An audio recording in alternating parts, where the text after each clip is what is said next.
Recibimos en este momento al señor presidente de la República, Nayib Bukele, para dirigir esta importante conferencia de prensa. Muchas gracias a todos. Sean bienvenidos todos los medios de comunicación. Un saludo a todos los amigos que nos ven en vivo y a los que nos verán luego a través de todos los diferentes medios, en redes sociales, a los que nos ven a través de Facebook Live, de la página de Presidencia de la República en Facebook, y pues otros que estarán transmitiendo. Este día queremos hacer del conocimiento público algo que de cierta manera la gente ya estaba enterada de lo que íbamos a hacer, pero este día queremos hacer de conocimiento público el razonamiento y por qué y en qué forma será hecho. Como ustedes saben, el día de ayer la Asamblea Legislativa aprobó la llamada Ley Especial de Justicia Transicional, Reparación y Reconciliación Nacional. Fue aprobada por 44 votos, con el silencio cómplice de los diputados del FMLN, quienes no tuvieron la valentía ni de votar a favor, que era lo que querían, pero tampoco de votar en contra, porque sabían que sus bases se lo iban a reclamar, ya que una de sus consignas siempre ha sido que la sangre de nuestros mártires no se borra. En la Asamblea Legislativa hay 3 opciones para votar. Ahí está la pantalla. Ustedes que cubren la Asamblea Legislativa, los medios de comunicación, sabrán que hay una pantalla donde está la votación. Y en una dice sí, no o abstención. Es decir, uno puede votar a favor, en contra o incluso decir yo no voy a votar ni a favor ni en contra y por lo tanto me abstengo. El FMLN no votó ni a favor ni en contra y ni siquiera se abstuvo. Es decir, es como si los 23 diputados del FMLN hubieran ido al baño al momento de la votación y simplemente nadie apretó ninguna de las 3 opciones.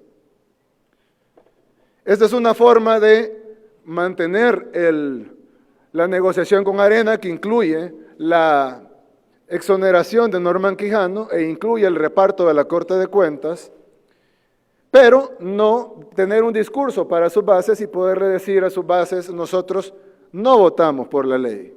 Pero ojo, tampoco votaron en contra. Ahora, ¿por qué esta matemática legislativa? ¿Cómo funciona?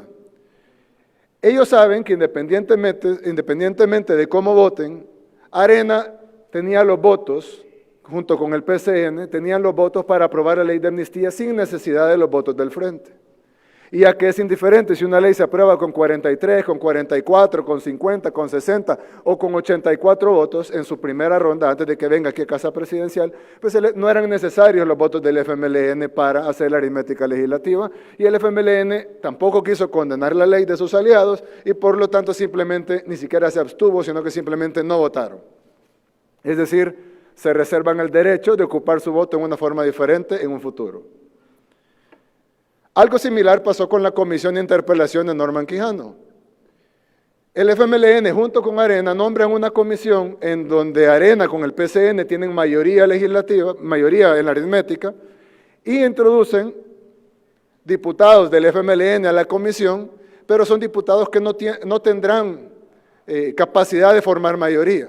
Entonces, eso le da libertad a ellos de incluso votar por el desafuero de Norman Quijano, pero como la aritmética previamente está establecida, a la hora de votar, Norman Quijano no va a ser desaforado.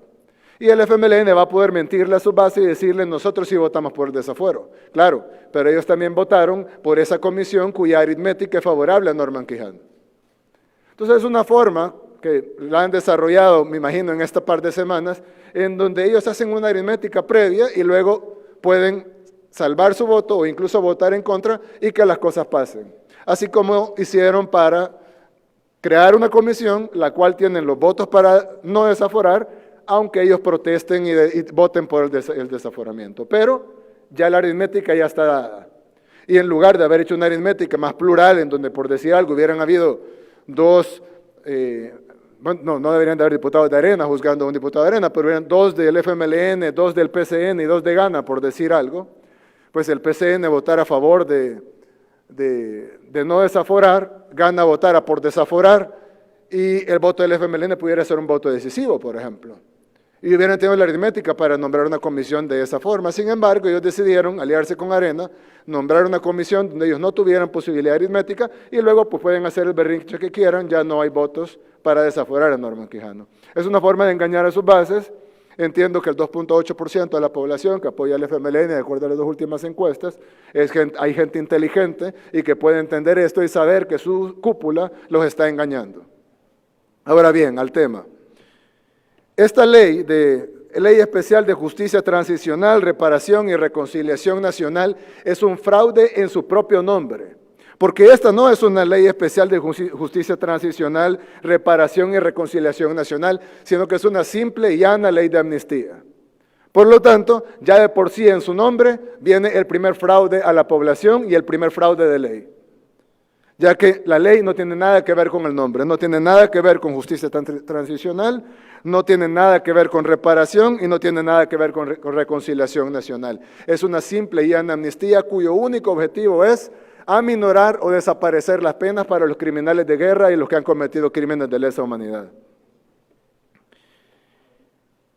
Si ustedes se fijan en la ley contiene múltiples inconstitucionalidades, por lo cual hemos decidido vetarla por inconstitucional. Como ustedes saben, la Presidencia de la República puede vetar por inconveniente o puede vetar por inconstitucional en el proceso de formación de ley, o puede sancionarla o puede observarla. Si nosotros la sancionábamos, es decir, la aprobábamos, éramos cómplices no solo de una inconstitucionalidad y de un fraude de ley, sino además de una infamia. Al no hacer eso, teníamos otras tres opciones.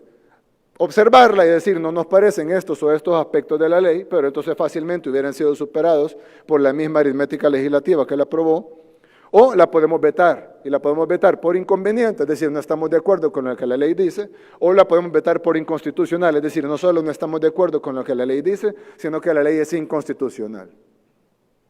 Entonces la vetamos por inconstitucional. La ley tiene varios absurdismos y varios vacíos legales muy fuertes. Uno de ellos, por ejemplo, el artículo 67. Si ustedes revisan, la ley es muy grande y tiene muchas páginas, pero si ustedes revisan el artículo 67, básicamente el artículo 67 dice que es una ley de amnistía. Número uno. Número dos, el artículo 67 habla de que el juez puede bajar la pena a una cuarta parte, es decir, quitarle 3/4 partes de la pena. Por ejemplo, si alguien es condenado a 10 años, se le puede dar 2.5 años. Si alguien es condenado a 20 años, se le puede dar 5 años. Ese es el primer fraude, porque a pesar de que existen leyes de amnistía en otros países en las cuales se reducen penas, esta tiene que tener criterios objetivos. En este caso no tiene criterios objetivos, simplemente dice que si la persona pide perdón y se siente arrepentida y colabora, entre comillas, con las autoridades, el juez puede bajar esa pena a una cuarta parte. Pero tenemos que tomar en cuenta de que la ley en ningún momento dice qué tipo de perdón. No tome en cuenta si la víctima lo perdona o no, sino que simplemente si el victimario o el condenado en este caso dice pido perdón, la pena se le puede bajar a una cuarta parte a criterio del juez. Lo otro es que esa cuarta parte ni siquiera debe ser cumplida en prisión, porque alguien puede decir, bueno, pero 20 años, si le dan 20 años y lo reducen a la cuarta parte, por lo menos va a estar 5 años en la cárcel. No, porque la misma ley incluye que si por razones de salud o por razones de que son mayores de edad, evidentemente la mayoría de criminales de guerra son mayores de edad, porque si estaban cometiendo crímenes en 1980, hace 40 años, pues ya serán mayores de edad. Entonces, si son mayores de edad, el juez podrá simplemente darle una medida aparte de la prisión y que no cumplan ninguna condena. Ya con solo eso, es una amnistía que rompe con todos los manuales de las leyes de amnistía, que dicen que no es ley de amnistía, pero si fuera ley de amnistía, estaría rompiendo con todos los convenios internacionales y los manuales que ya da las Naciones Unidas para la viabilidad de futuras leyes de amnistía. Se supone que no es una ley de amnistía, pero si lo fuera, no tiene viabilidad de acuerdo a la CIDH, a las Naciones Unidas y de acuerdo a todas las organizaciones internacionales, a los convenios que El Salvador es firmante y a la Constitución de la República y a la sentencia de la Sala de lo Constitucional del 2016 que declaró inconstitucional esta ley de amnistía, la cual se quiere intercambiar por esta nueva ley llamada de Justicia Transicional, Reparación y Reconciliación Nacional. Lo otro es que, eso es increíble, es decir, es una ley, por lo menos la otra era sincera, la otra ley de amnistía era una ley de amnistía, esta es una ley tan asquerosa como la anterior, pero le han querido poner una grajea de chocolate y le han puesto un nombre bonito. Pero miren esto, aparte de lo que les acabo de decir, que básicamente los criminales de guerra dicen yo pido perdón sin que la víctima le acepte el perdón, sin que su colaboración tenga un parámetro objetivo, se le baje la pena a la cuarta parte y luego, como es mayor de edad, se le baje la pena a 0 o una pena sustitutiva, es decir, algún trabajo de utilidad pública o alguna cosa de ese estilo. Pero lo otro es que le da la ley le da un plazo a la Fiscalía General de la República incumplible. Evidentemente son de cientos de casos, si no miles, que se van a presentar una vez haya la posibilidad de castigar estos crímenes de guerra y de lesa humanidad, y le dan un plazo a la Fiscalía tan corto que no pudieran llevar a cabo ni 5 a 10 casos. Por lo tanto, no solo meten en un embudo todos los casos y al final de cuentas de los 1000 casos que pudieran haber, 5 o 6 se van a procesar. Lo otro, ¿cuáles creen que van a ser los 5 o 6 casos que se van a procesar? ¿Serán los de arriba? ¿Serán los de los comandantes? ¿Serán los de los expresidentes? ¿O serán los de abajo? Pues como nos dice la experiencia, el sentido común y la lógica y el conocimiento de cómo funciona la sociedad salvadoreña, evidentemente se van a juzgar los casos de los de abajo. Y a esos de los de abajo se les va a conmutar la pena porque pidan perdón.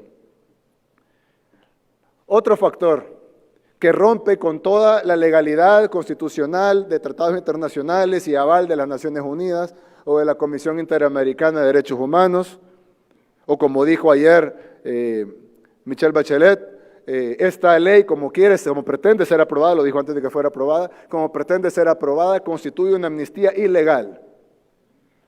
Hay otro factor, y es que todo criminal, cuando es condenado en un proceso penal, debe de responder con un castigo penal, llámese prisión, y con una responsabilidad civil, llámese indemnización a las víctimas. En esta ley no contempla ninguna indemnización pagada por el criminal. Es decir, el que hace los crímenes de guerra, el que hizo los crímenes de guerra o el que cometió los crímenes de lesa humanidad no tiene que pagar un centavo de su patrimonio como indemnización a las víctimas, sino que la indemnización la pagará el Estado, dice la ley. Ahora bien, eso suena muy bonito, que la pague alguien que no existe, ¿no? Que la pague el Estado.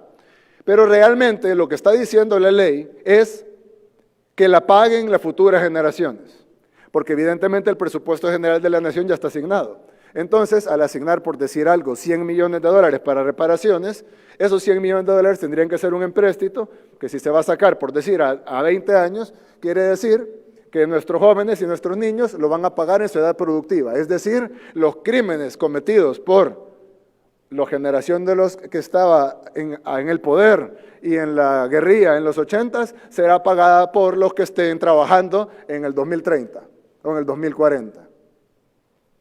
Qué cómodo, ¿no? Que la paguen los nietos, no que la paguen ellos. Ni siquiera la parte civil. Es evidente que el Estado tiene una responsabilidad solidaria con las víctimas porque pues hay una solidaridad del Estado que debe de ponerse, puede estar en la ley y puede haber un fondo de reparación de víctimas que salga del Estado y que lo paguen las futuras generaciones, aunque suene injusto, generalmente hay una complementariedad del Estado, sobre todo cuando son reparaciones colectivas. Por ejemplo, en el caso del Mozote, reconstruir la ciudad, hacer calles, iluminación, mejorar la escuela, son cosas subsidiarias que el Estado debe de hacer, no se le puede exigir a un individual que pague por eso. Pero en este caso, los criminales de guerra y los que hayan cometido crímenes de lesa humanidad no tienen que pagar ni un solo centavo. Es decir, no van a ser enjuiciados. Además, los pocos que sean enjuiciados se les va a condonar la pena y nadie tiene que pagar un solo centavo de responsabilidad civil a las víctimas. Simplemente, todos libres. Y lo otro es de que le dan a la Fiscalía General de la República, sin ningún criterio objetivo, la la cualidad de poder enviar el caso al archivo sin que pueda ser reabierto, lo cual además viola un principio de que los crímenes de lesa humanidad no son prescriptibles. Y al ponerle un plazo o dejar que la Fiscalía mande el archivo y que no se pueda reabrir, pues genera la prescriptibilidad de facto de los crímenes de lesa humanidad y por lo tanto se vuelve todavía más inconstitucional. Esta última aprobación de la ley no solo constituye básicamente la última infamia cometida por la Asamblea Legislativa, y cuando digo última no es porque vaya a ser la última, sino porque apenas fue ayer, y solo demuestra que la Asamblea Legislativa no está legislando en favor del pueblo, y en este caso en favor de las víctimas, sino que está legislando en favor de sus patrocinadores y de sus jefes. ¿Por qué? Porque en el caso de Arena, pues hay patrocinadores que están muy preocupados por una ley que no los proteja de pagar por sus culpas, y pues algunos comandantes del FMLN están muy preocupados de que haya una ley que los deje desprotegidos por los crímenes de lesa humanidad que cometieron. Quiero hacer una aclaración importante porque hay gente que se puede confundir con esta ley. Cuando se habla de que los criminales de lesa humanidad o que los criminales de guerra deben de pagar por sus culpas, no estamos hablando de guerrilleros o soldados que se enfrentaron en batallas, no estamos hablando de fuego cruzado, ni estamos hablando de alguien que legítimamente usó su arma para atacar al bando contrario. Estamos hablando de crímenes de guerra y de lesa humanidad, estamos hablando de crímenes contra población indefensa, estamos hablando de desaparecimientos de personas indefensas, de niños, de mujeres, estamos hablando de crímenes de guerra, de crímenes que no son permitidos bajo los conceptos de una guerra en criterios internacionales, es decir, abusos en una guerra. Sin embargo, ellos aprobaron una ley posterior a la firma de los acuerdos de paz en 1992, que ya pasaron 28 años. La mayoría de víctimas llevan esperando, no 28 años, porque muchos de estos crímenes fueron cometidos en 1980, 1981, es decir, llevan 40 años esperando justicia, 40 años. Y ahora la Asamblea Legislativa viene y envía el día 27 de febrero, un día antes que se le venciera el plazo, una ley para que sea revisada por este servidor. Evidentemente lo revisamos lo más rápido posible, emitimos un veto sustentado de muchas páginas, lo vamos a poner en redes sociales para que ustedes puedan retomar y leerlo.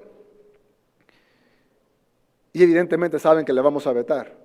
Pero ellos lo que quieren decir es cumplimos con el plazo. Ellos no han cumplido con ningún plazo, porque la Sala de lo Constitucional les ordenó legislar, es decir, terminar el proceso de ley, pero el proceso de ley no termina con la aprobación de la Asamblea Legislativa, termina con la sanción del Presidente de la República o con cuando la Sala de lo Constitucional dirime un conflicto entre la Presidencia y la Asamblea Legislativa una vez superado el veto. Pero evidentemente para superar el veto presidencial necesitarían los votos del FMLN, ya que no tienen los votos de Gana y no tienen los votos de algunos diputados de Arena, no tienen el voto del diputado del CD, no tienen otros votos, así que no pueden aprobarlo sin los votos del FMLN, es decir, no pueden superar el veto. Por lo tanto, si el FMLN no se quita la máscara y supera el veto, esta ley está muerta.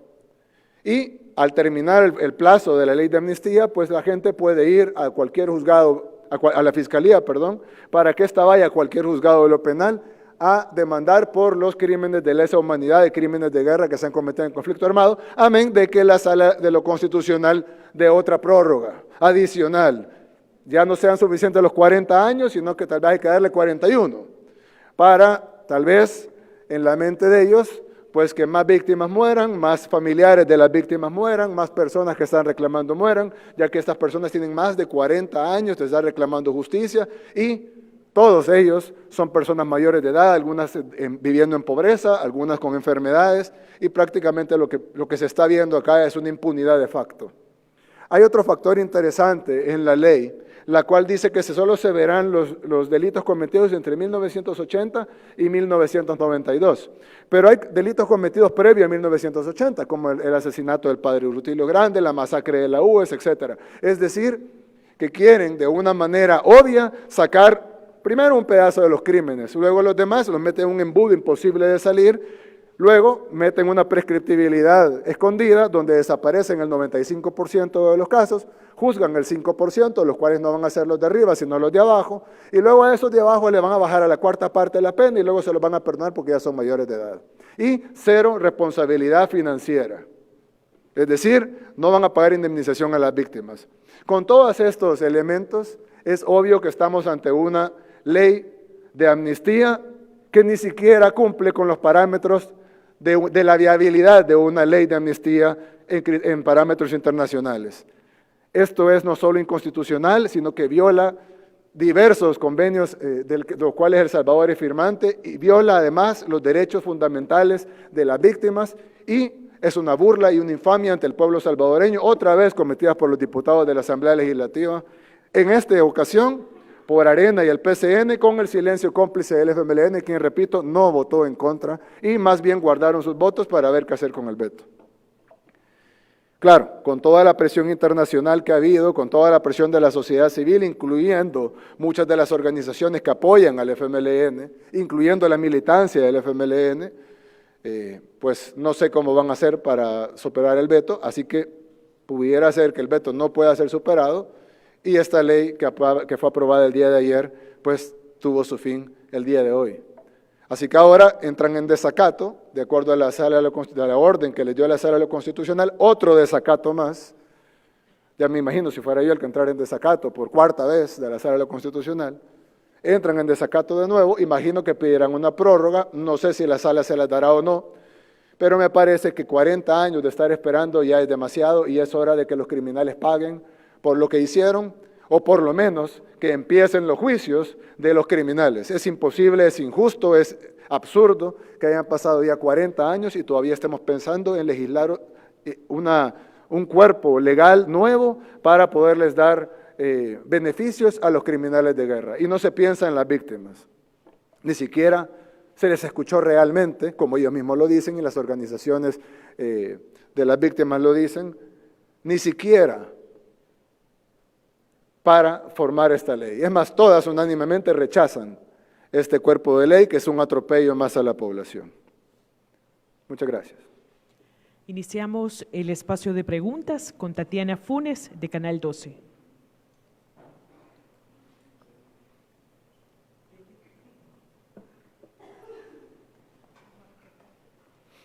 Buenas tardes, presidente. Luego de escuchar su postura ante el veto a esta ley de reconciliación, quisiera saber si usted opina que los diputados están buscando favorecer a un grupo en específico o, como ya lo decía, algún patrocinador en específico. Sí, la realidad es que hay diputados que temen por ellos mismos, ya que hay diputados que obviamente están involucrados en crímenes de lesa humanidad, pero la mayoría no lo están. La mayoría de diputados no estaban en el poder o no estaban en la asamblea o no estaban en posición de mando de ninguna, en el caso de los diputados de derecha, digamos, en ese periodo. Sin embargo, muchos de sus patrocinadores sí lo estaban. Y, digamos, en Arena siempre ha sido que el que paga la música pide la canción y probablemente, bueno, no probablemente, evidentemente, los que pagan la música han pedido la canción y la canción es amnistía. En el caso del FMLN, pues hay algunos que están como diputados que están acusados de crímenes de lesa humanidad. Hay el secretario general del FMLN está acusado de crímenes de lesa humanidad. Hay otros comandantes con mucho poder dentro del FMLN que están acusados de crímenes de lesa humanidad. Y entonces, pues, la mayoría de diputados, que algunos estuvieron, otros no, otros estuvieron en la guerra, pero no están acusados de crímenes de lesa humanidad, simplemente fueron guerrilleros. Pues ellos evidentemente están siguiendo órdenes de quienes les importa la impunidad, porque esto le va a costar electoralmente al FMLN, es decir, no votar en contra tiene un costo electoral para ellos, pero evidentemente manda más la presión de sus jefes de la cúpula del partido que ser consecuentes con sus bases. Evidentemente ellos están calculando, tienen 2.8%.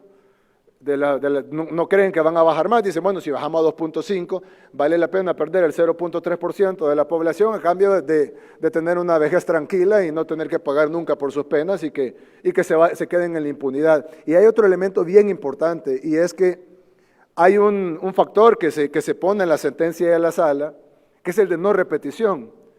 Pero aquí hay dos cosas que son importantes. La primera es que el condenado en ninguna manera garantiza que no va a repetir lo que cometió. Es decir, si él ya mató niños, en ninguna manera garantiza que no lo va a volver a hacer.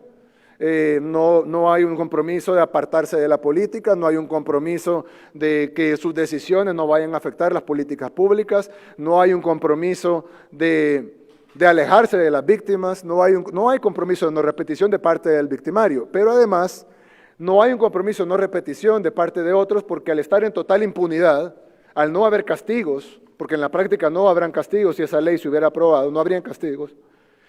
Entonces, pues se fomenta la impunidad y al fomentar la impunidad, pues mucha gente dice, bueno, si este mató 1000 niños y no le hicieron nada, pues evidentemente se puede hacer lo que sea en El Salvador y no pasa nada. Y eso no puede ser así. Por lo tanto, esta ley también, y gracias por la pregunta, porque me recordó otro factor de inconstitucionalidad, y es que no garantiza la no repetición de los hechos, primero porque no se le imputa eso al victimario y tampoco porque al hacer de facto una amnistía, pues al haber impunidad, pues no habría motivo para no repetir los hechos. Escuchamos a continuación a Gabriel Campos de la Prensa Gráfica. Buenas tardes, presidente. Tengo 3 preguntas. Mucho se ha hablado de las críticas que internacionalmente se han recibido luego de la aprobación de la ley de reconciliación. ¿Cuál es el mensaje que se recibe desde las entidades internacionales luego de la aprobación y las críticas que estas realizan? La segunda pregunta es sobre la encuesta que hoy publica LPG Datos, en las que usted obtiene una aprobación del 85.9% a 9 meses de su mandato. ¿Cuál es la lectura de los resultados que hace usted a esto? Y la tercera pregunta es sobre su opinión acerca de la comisión de la creación de la interpelación para el ministro de Defensa. Ok. Bien. En primer lugar, inmediatamente, antes de que se aprobara la ley, antes de que se aprobara el decreto, porque no es ley hasta que sea publicada en el diario, obviamente pues se vetó, ya no va a ser publicada en ningún diario. El decreto, antes de que se aprobara, obtuvo la condena unánime de la comunidad internacional, Amnistía Internacional, la CIDH, las Naciones Unidas, la Alta Comisionada por los Derechos Humanos de las Naciones Unidas, gobiernos amigos, en fin, las organizaciones que velan por los derechos humanos, incluso las organizaciones que apoyan tradicionalmente al FMLN, y obtiene una condena prácticamente unánime. Además de la condena unánime, ha habido una petición casi unánime, incluso de las organizaciones locales y las internacionales, obviamente, de que se vete esta ley para, como dicen los gringos, dead on arrival, es decir, que caiga muerta nomás llega aquí. Algunos decían, no, que mejor el presidente la apruebe para que sea la sala constitucional la que dirima su inconstitucionalidad. Eso es un absurdo, es decir, si es una ley totalmente inconstitucional, la misma Constitución dice que el presidente de la República debe vetarla por inconstitucional. Yo no puedo ser cómplice de una ley inconstitucional. Ahora, la sala no le toca dirimir la ley porque la ley ya murió, a menos que la Asamblea Legislativa lograra superar el veto. En ese caso, si la Asamblea Legislativa, es decir, si el FMLN se sumara y diera sus votos para superar el veto, ahí sí tocaría a la Sala Constitucional decidir si es constitucional o no. Hoy por hoy, la ley es inconstitucional y está vetada por eso, y si no hay 56 votos para superar en la Asamblea Legislativa, ahí quedó. Así que estamos cumpliendo con la petición de la comunidad internacional de que se vete. Y creo que eso va a ser suficiente, pues no creo que tengan los 56 votos, y si los tuvieran, pues entonces el conflicto entre órganos de Estado a que lo dirima la Sala Constitucional y serán ellos los que tendrán la última palabra, aunque si pasara eso quedaría totalmente expuesto el FMLN ante la población, y además de eso, creo que la Sala Constitucional sería consecuente con la sentencia del 2016, aunque no eran los mismos magistrados, pero creo que está claro para todos de que es una ley inconstitucional. Además, que viola los convenios internacionales que por Constitución están, cuando hay conflicto con la ley secundaria, prevalece el convenio internacional y en este caso viola todos los convenios internacionales que hablan sobre posibles viabilidades de leyes de amnistía. Y en este caso que se supone que no es una ley de amnistía. En el caso de la encuesta, pues, Yo creo que tenemos un poquito más de aprobación, pero 85.9 es bastante bueno. Son 86 personas de cada 100, de acuerdo a la prensa gráfica, por supuesto. Yo creo que hay que tomarlo con humildad, continuar trabajando. Evidentemente, de los otros 14, no todos los 14 están en contra. Hay algunos que no saben, no responden. Hay otros que sí pueden estar en contra de la administración. Definitivamente sería la aprobación más alta de cualquier presidente en el mundo. Sin embargo, insisto, creo que debería ser un poquito más de acuerdo a nuestros números, pero creo que 85.9, que no es de la prensa gráfica, es positivo pues para nosotros, ya que ese es el número de la prensa gráfica. Es muy bueno, la verdad, 85.9, y agradecemos a la población por su apoyo. Vamos a ver en próximas encuestas, me imagino, otros números que dirán o validarán ese número o dirán otro número. En el caso de la interpelación del ministro de Defensa, esto ya parece absurdo. Si ustedes se recuerdan, y ahí están, ustedes lo tienen en sus archivos, la última interpelación fuera de este mes fue en 1997 al presidente del Banco Central de Reserva, Orellana Mía.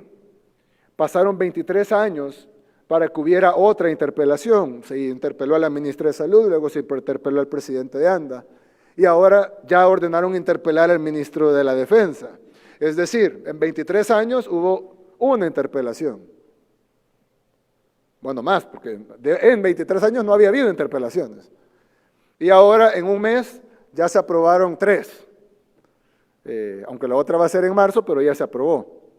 Entonces, obviamente, la Asamblea Legislativa sí tiene tiempo de sobra para interpelar ministros, para seguir con el show, para seguir tirando cortinas de humo, para no legislar en las cosas que importan para los salvadoreños, como una verdadera ley de reconciliación nacional en donde se reconozcan los derechos de las víctimas, como una verdadera ley que garantice el derecho humano al agua. Dicen que se preocupan por el agua, estuvieron ahí todos los 2 días, los 3 días, o 2 días, interpelando a la ministra de Salud y al presidente de ANDA por el tema de agua, por problemas que ellos nos dejaron y que nosotros nos toca resolver, sí, pero estuvieron 2 días para eso, y luego en la comisión que tiene que ver el tema del agua, para ver la ley del agua, no llegaron.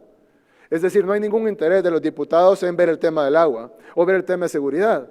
El préstamo para el Plan Control Territorial, por ejemplo, ya tuvo dictamen favorable en enero, tienen más de 150 días de tenerlo, se ha discutido, han llegado 11 veces cada ministro, han explicado el plan, no se aprueba, dicen que no tienen tiempo. Los convocamos un domingo y se hizo un gran relajo porque no querían llegar, porque no tenían tiempo de trabajar un domingo, y sin embargo no legislan el tema del voto en el exterior en una forma, sí superaron un veto, pero en una forma para evitar que sea fácil el voto en el exterior para nuestros hermanos, sino que lo hacen en una forma que sea difícil y además poniendo criterios absurdos, como por ejemplo que tienen que llevar recibos o tienen que demostrar que han pagado impuestos. Yo me pongo a pensar, imaginemos que aquí en El Salvador nos pusieran de requisito para ir a votar que lleváramos 3 recibos de luz y que demostráramos que hemos pagado impuestos. ¿Cuánta gente votaría? Es decir, se lo ponen tan difícil para que no voten. Entonces, no hacen una ley de verdad para que nuestros hermanos en el exterior puedan votar con facilidad. No legislan para que podamos trabajar de verdad y garanticemos el derecho humano al agua a todos.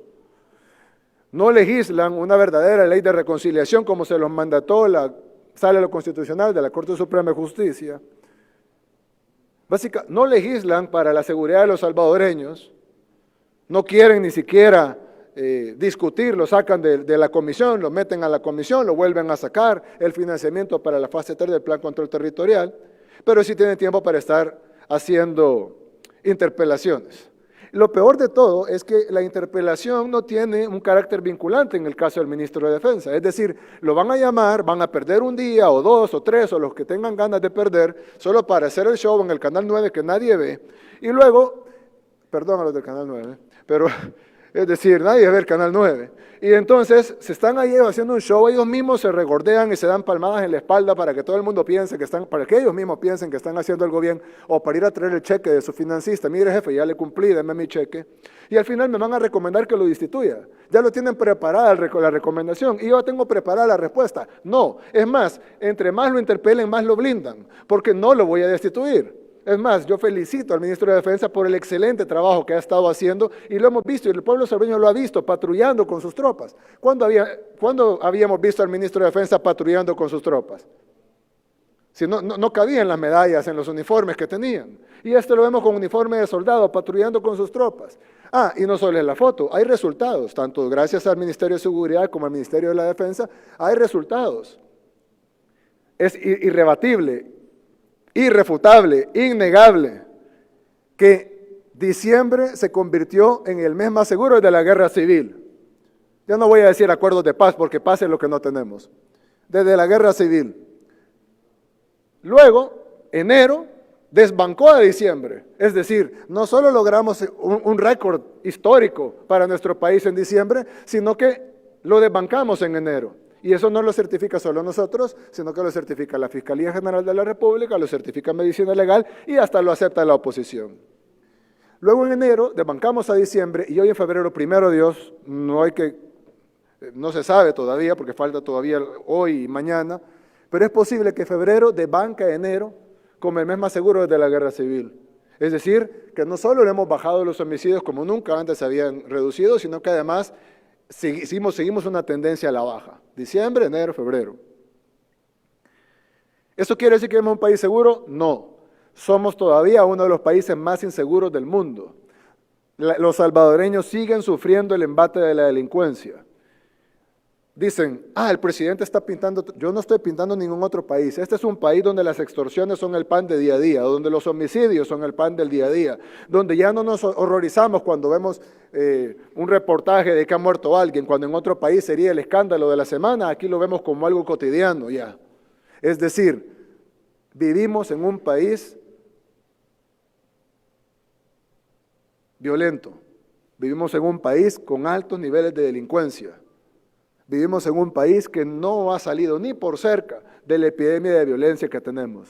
Pero también es innegable los logros del Plan Control Territorial. Son innegables. Ahí están las cifras. No tienen que preguntarme a mí. Ahí están las cifras de la Policía Nacional Civil. Bueno, pueden decir es del Ejecutivo. Están las cifras de la Fiscalía General de la República, que el fiscal lo eligió esta Asamblea Legislativa. Están las cifras de Medicina Legal, que lo ven los magistrados de la Corte Suprema de Justicia, también electos por esta y anteriores asambleas legislativas. Y están corroboradas por organismos internacionales e incluso por la prensa. Es decir, son números innegables, hay resultados y sin recursos, porque al día de hoy, de nuevo, no me canso de repetirlo, el Plan Control Territorial no ha recibido un solo centavo partido por la mitad de ningún empréstito aprobado por la Asamblea Legislativa. Ellos hablan mucho de que nos han aprobado fondos pero esos son fondos del presupuesto, son fondos propios, son fondos simplemente fondos que tiene el Estado por los impuestos que paga la gente. Un solo centavo de los empréstitos que hemos solicitado a la Asamblea Legislativa, o un solo centavo en general de algún financiamiento externo para el Plan Control Territorial, partido por la mitad, no hemos recibido. Nada, absolutamente nada. Y se están pidiendo recursos para comprar chalecos antibalas, para comprar visores nocturnos, para comprar cámaras, cámaras infrarrojas con drones para poder captar a los delincuentes en un matorral o en una montaña. Y no tenemos el apoyo de la Asamblea Legislativa. Ni siquiera quieren financiar a nuestros cuerpos de seguridad, no quieren financiar a la policía, no quieren financiar a nuestros soldados, sí financian a los terroristas, lo sabemos, lo hemos visto, está en el requerimiento fiscal y están en video. Ahora resulta que además de no financiar a nuestros cuerpos de seguridad y financiar a los terroristas y que ordenaban asesinatos desde la Asamblea Legislativa, ahora resulta que además de eso, quieren interpelar a los que nos mantienen seguros y quieren recomendar la destitución de quienes nos mantienen seguros. Hombre, mejor que digan que quieren que los mareros maten a la gente. Y solo eso falta. Solo falta que digan eso. ¿Qué más pueden hacer? Desfinancian a la policía, desfinancian a la Fuerza Armada. Ya hay hasta llamados de disolver la Fuerza Armada, lo cual es imposible y está en la Constitución, pero hay hasta llamados de eso. Quieren interpelar al ministro de la Defensa, financian a los terroristas, les dan órdenes, compran elecciones. Es decir, hombre, ¿qué más falta? Solo falta que públicamente salgan diciendo nosotros no somos los diputados del pueblo, somos los diputados de las maras y queremos que los maten. Solo eso falta, mejor que se sinceren, porque realmente han llegado a un punto en donde se ha vuelto tan absurdo y cuando se lo comentamos a personas, a embajadores, a personas de la comunidad internacional, la gente dice, pero ¿en serio todo está pasando? Y yo digo, sí, en serio todo eso está pasando. Es increíble, la verdad, y lo dije en la reunión de gobernadores del BID, es un pueblo noble que aguanta, pero bueno, Ojalá Dios y el pueblo sepan tomar las mejores decisiones en el futuro para no tener una cueva de delincuentes como es ahora la Asamblea Legislativa. A continuación, Edgar Jurado, de Canal 21. Buenas tardes, presidente. Es un gusto saludarle, informarle que estamos en vivo para Mega Noticias 19. Conocer cuáles son las nuevas medidas que se han aplicado para prevenir el coronavirus en El Salvador y conocer si se mantiene a cero la cifra de salvadoreños contagiados por este virus. Sí, gracias a Dios nos mantenemos a cero en contagios y nos mantenemos también a cero en casos sospechosos. Hemos extremado medidas al máximo. Somos el país con las medidas más restrictivas probablemente del mundo. Desde antes de que la Organización Mundial de la Salud decretara emergencia sanitaria, nosotros decretamos emergencia sanitaria y dijimos no vamos a esperar a que la Organización Mundial de la Salud la decrete. Ahora la Organización Mundial de la Salud aún no ha decretado pandemia, sin embargo nosotros estamos trabajando como que ya tuviéramos una pandemia, es decir, una epidemia global. Desde enero, desde hace ya más de un mes, prohibimos el ingreso de las personas provenientes de China, que es donde hubo el brote. Esto no es un tema político ni nada por el estilo, es simplemente sanitario. Prueba de ello es de que cuando el brote, el segundo país con mayor brote, que es Corea del Sur, prohibimos también la entrada de personas que vengan de Corea del Sur, que es políticamente contrario a China, digamos. Luego el tercer país es Italia, es el tercer país con más brotes, con más casos confirmados a nivel mundial, y ya prohibimos la entrada también de personas que vengan de Italia o que hayan pasado en tránsito por Italia. Y el cuarto país es Irán, que el día de hoy dimos las instrucciones a la Dirección de Migración y Extranjería para que bloqueara la entrada de personas que vengan o que hayan pasado por Irán. En el caso de los connacionales o el caso de diplomáticos acreditados en El Salvador, no podemos prohibirles la entrada. Es decir, un salvadoreño, aunque haya pasado por Irán, Italia, China y Corea del Sur juntos, no podemos prohibirle la entrada porque es un salvadoreño, pero hemos puesto una cuarentena de 30 días. Solo para hacer la aclaración, algunas personas dijeron que las cuarentenas eran de 40 días, eso era en la Edad Media. En la actualidad las cuarentenas pueden ser de diferentes cantidades de días. Se hizo en la Edad Media de 40 días porque eran los 40 días que Jesús estuvo en el desierto. En la actualidad las cuarentenas simplemente es el aislamiento para evitar que se propaguen enfermedades y puede ser de cualquier cantidad de días. Se ha hecho de 30, la mayoría de países que tienen cuarentenas las han hecho de 15, porque inicialmente se consideraba que en 15 días los pacientes asintomáticos iban a mostrar síntomas. Y si pasaban asintomáticos en 15 días, pues entonces ya se podían sacar de la cuarentena y podían circular entre la población. El problema que se da es que han habido una cantidad grande de casos que se han incubado entre 17 a 24 días. Y por lo tanto, incluso algunos casos que se han incubado hasta 27 días. Hay un caso sospechoso de incubación en 42 días, pero ese caso los doctores no están seguros, los médicos y los científicos no están seguros de que realmente hayan sido 42 días de incubación, ya que sería extremadamente raro, y si en caso lo fuera sería uno en más de 100,000 casos, entonces sería algo demasiado raro.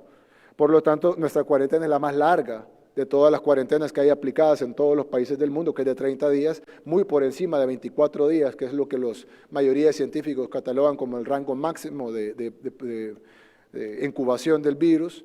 Y además de eso, se están tomando un montón de otras medidas. En la cuarentena, por ejemplo, estamos con el apoyo de la Organización Panamericana de la Salud y de la Organización Mundial de la Salud, que es la organización madre.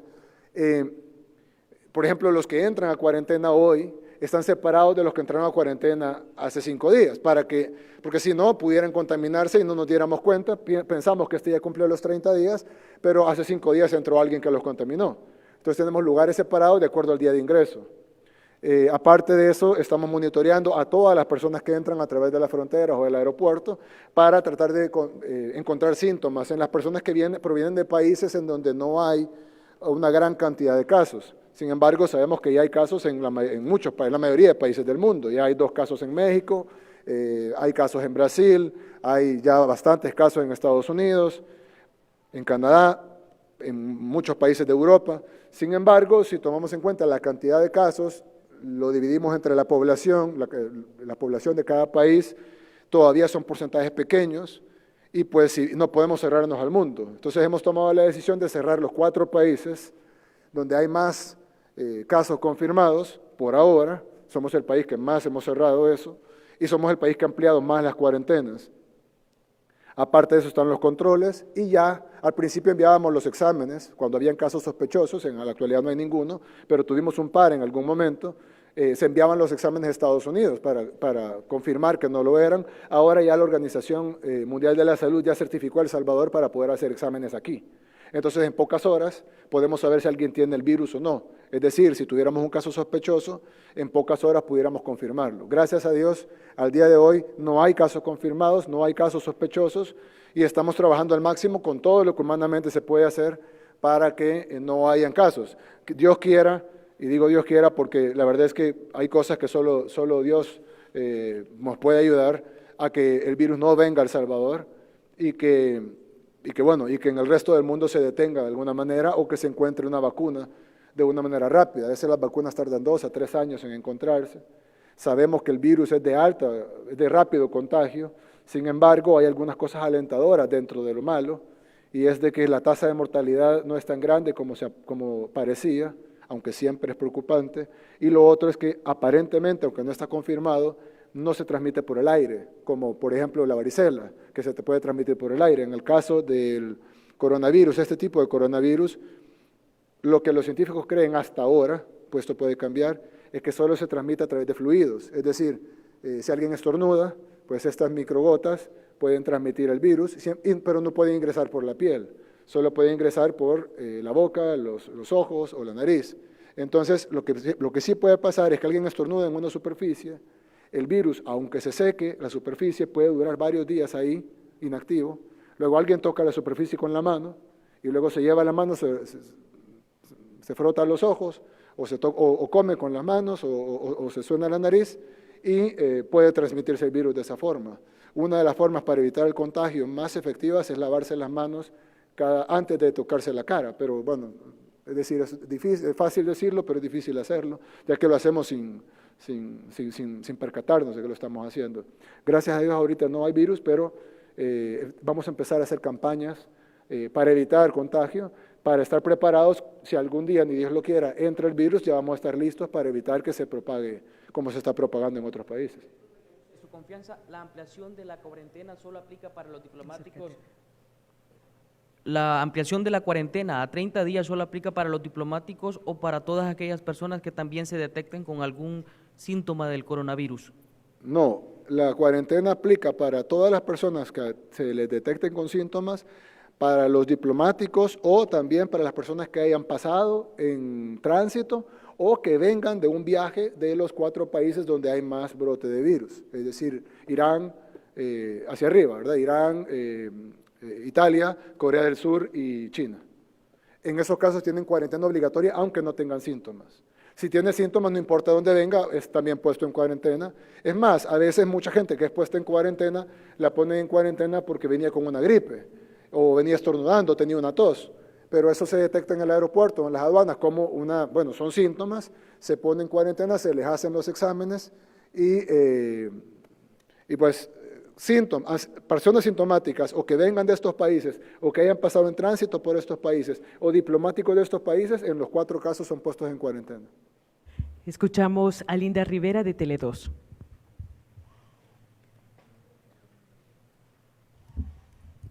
Buenas tardes, presidente. Su opinión sobre la política lanzada ayer de la primera infancia.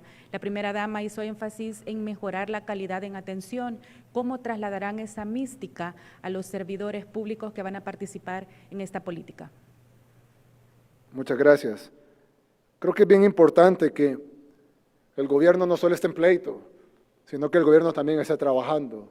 Y ayer me encantó ver a la primera dama con su equipo de su despacho, con el equipo de Bienestar Social y casi articulando con casi todo el gabinete de gobierno. Es decir, ahí estaba el Ministerio de Hacienda, estaba el Ministerio de Salud, el Ministerio de Educación, el ISNA, el CONA, etcétera. Estaban prácticamente todos los ministerios que en función de la primera infancia. Y se ha lanzado una política, es decir, se ha lanzado un plan para la primera infancia que viene de una política para la primera infancia que han estado trabajando durante meses para invertir desde la preconcepción, durante la concepción, durante los 9 meses de embarazo, que es algo que en El Salvador prácticamente se ha dejado de un lado.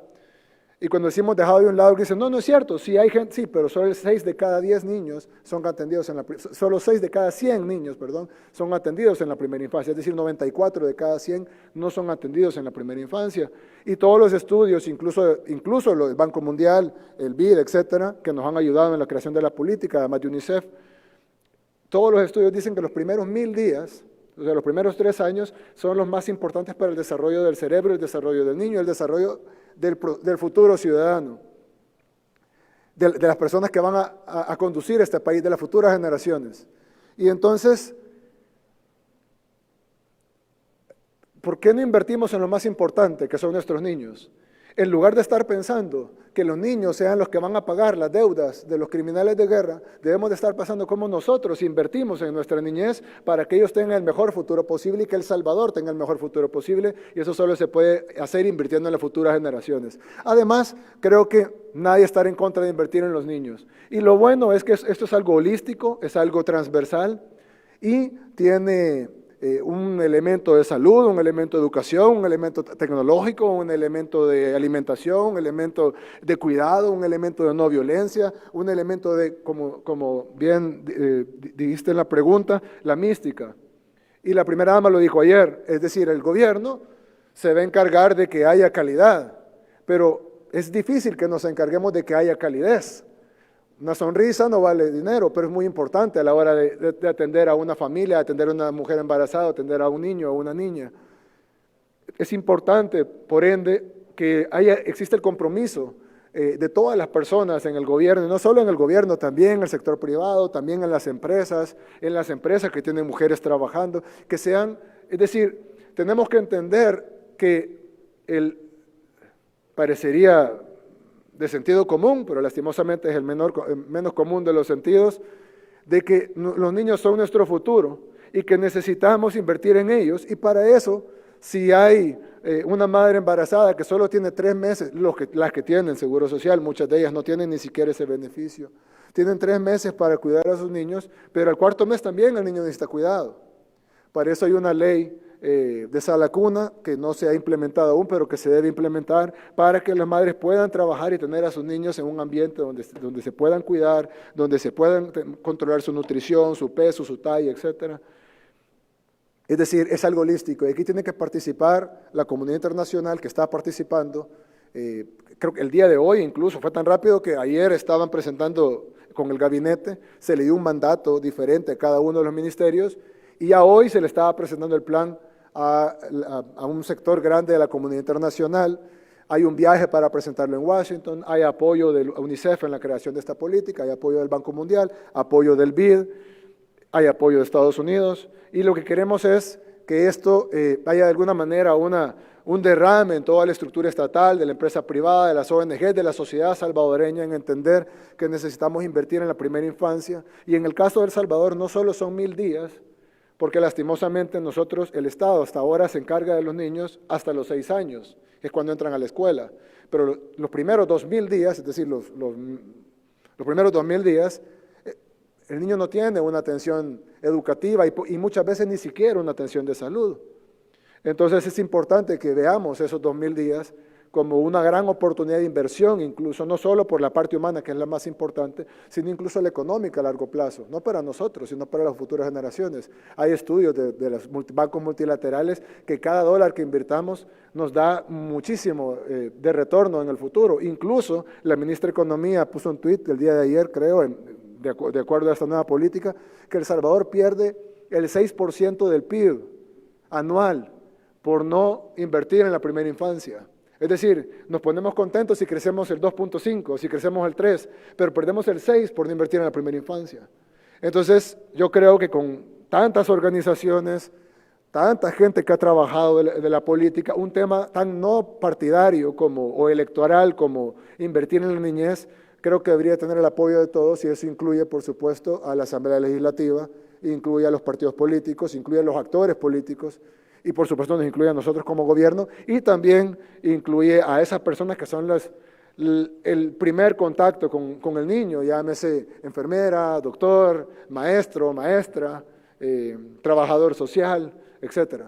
Entonces, creo que es una política excelente, es un plan excelente, va a dar muchos resultados ya, pero va a dar muchísimos más resultados en el futuro.